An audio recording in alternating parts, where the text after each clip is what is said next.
نعم، يعني انتم مثلا اي شيء اولويه عندكم، يعني مكانتها، هل كثير تهتمون بالدين او بقوميتكم الكرديه؟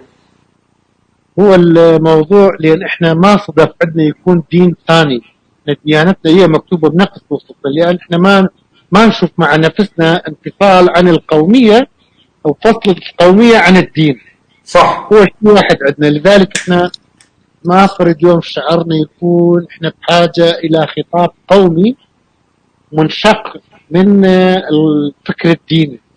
صح.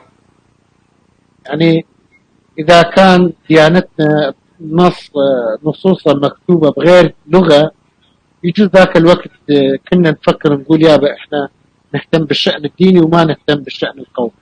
ومناطقنا المقدسة وطقوسنا كلها في أرضنا احنا، وأرضنا يعني احنا اللي عشناها أسلافنا منذ عصور قديمة، يعني مو 10 قرون أو 20 قرن، أكثر. صح.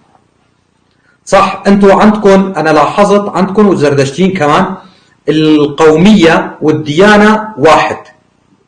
ما عندنا يعني فرد يوم ما شفت شخص يقول يابا عزلوا الخطاب القومي عن الديني والخطاب الديني عن القومي، وبخلافه يعني ما عندنا صح، إشكالية بهذا.